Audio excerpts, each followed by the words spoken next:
एक बच्चा मैट्रिक कर लेता है, इंटर कर लेता है, बल्कि मैट्रिक इंटर तो बहुत छोटी बात है, यूनिवर्सिटी का पास आउट होता है। मैं बताता हूँ 90% स्टूडेंट जो यूनिवर्सिटी से पास आउट कर गए, आप उनको दरिया में ले जाके फेंक दो, वो अपनी जान नहीं बचा सकते। भाई 16 साल उनकी तरबियत हुई है, लेकिन एक दिन भी किसी ने ये नहीं सिखाया कि भाई तुम अपनी जान कैसे बचाओगे। उनको जंगल में जाके छोड़ दो, आधे मर जाएंगे। नहीं आते, सर्वाइवल स्किल नहीं है ना भाई। क्यों, किसकी जिम्मेदारी? भाई आपने 16 साल सिखाया, 16 साल में आपका एक साल भी ऐसा नहीं है इसमें सर्वाइवल हो।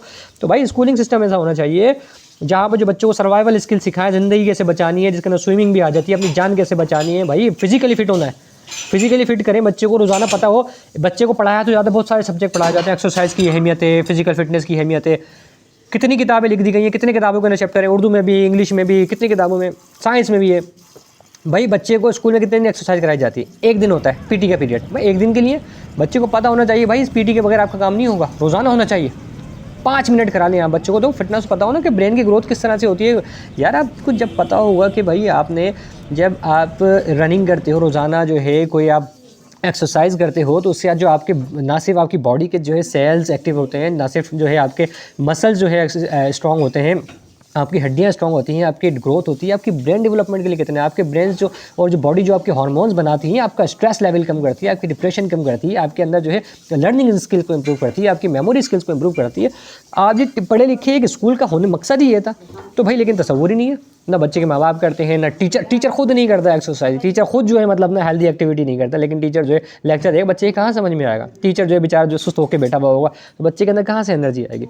तो भाई ये सिस्टम है। मेंटोर्स, बच्चे, हम जो मेंटोर्स के ऊपर काम कर रहे हैं, टीचर्स ट्रेनिंग के ऊपर काम कर रहे हैं, टीचर्स को हम इन बातों की ट्रेनिंग दे रहे हैं। भाई खुदा ना खास्ता किसी का कोई नुकसान हो गया, किसी को चोट लग गई स्कूल के अंदर ना, 95% बच्चों को फर्स्ट एड नहीं पता होगा कैसे देनी है।